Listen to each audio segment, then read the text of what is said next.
the economy is not in decline, inflation will turn down by the end of next month, and the long-term prospects for economic growth are excellent. Oh, chinny reckon. Scratch my beard, chin rub, Jimmy Hill.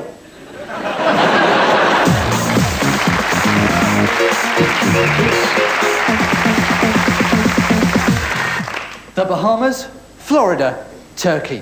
Just some of the holiday destinations that I'm too frightened to fly to this year.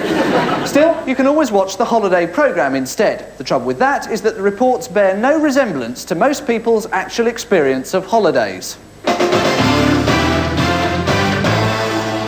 Hello, on this week's programme, Kathy Taylor gets pestered by a timeshare salesman.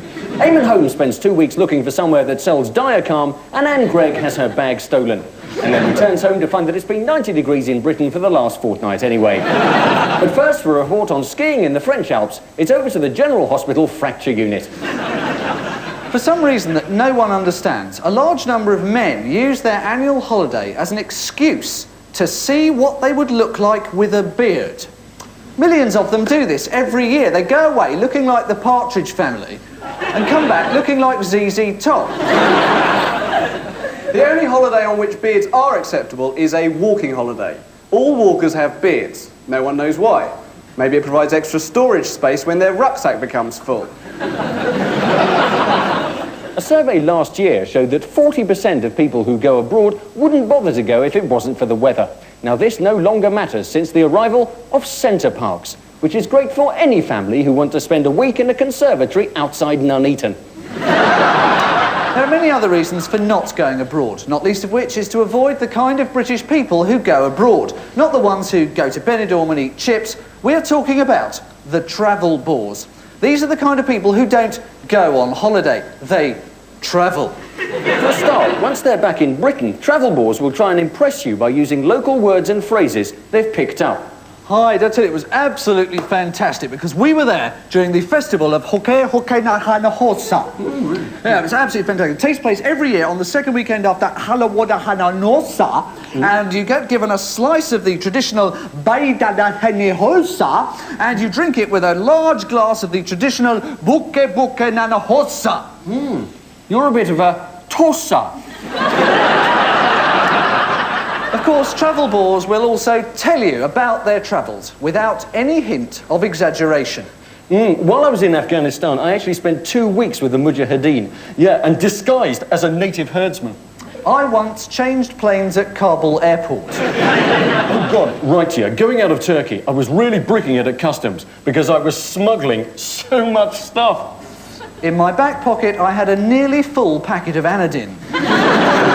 I came face to face with one of the most dangerous snakes in the world. In Sydney Zoo. There is, however, one phrase which is more hideous than any other. I've got a few photos I must show you. Did I tell you I'd grown a beard? And of course, common to the end of all holidays is the paranoia that everyone knows you've been away, and they're all thinking the same thing. Message for Mr. Badil, passenger recently arrived from Corfu. You're not very brown, are you?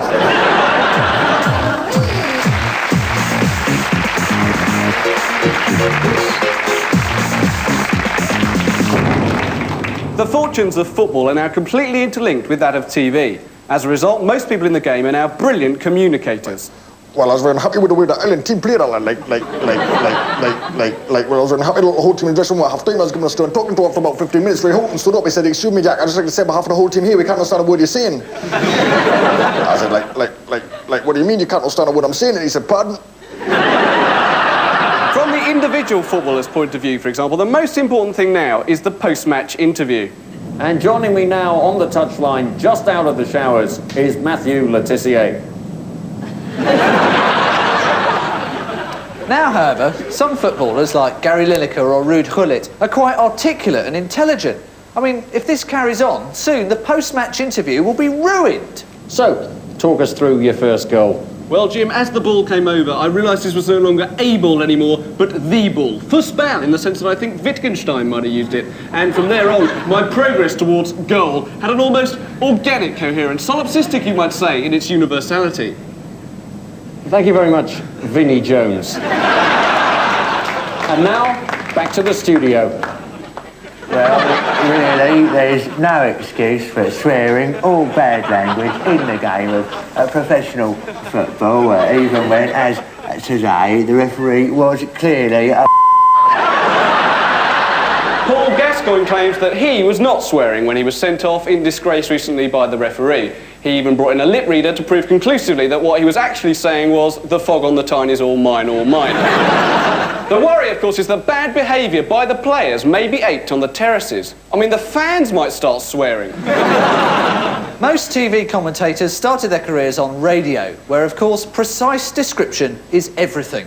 Let it get up on arms, right-hand ball upfield, back to Stevens. Square pass down, crossfield, up back through to the defence to Beardsley. A long raking ball in the shape of a treble clef over to Reed, who's at 3:10 if you're approaching from the A437. Down the line to the gentle angle of Peterborough to London, according to the old GWR train route. And as the ball goes into touch round about the 3rd down and 10, if this was an American football field, there goes the whistle for the game to start. The commentator's right-hand man is always the professional, in-the-game pundit. And watching the match with me is Ron Atkinson. Ron, I think one criticism that can be levelled at this stage is you're a fat bastard who knows sod all about football. Trevor Brooking.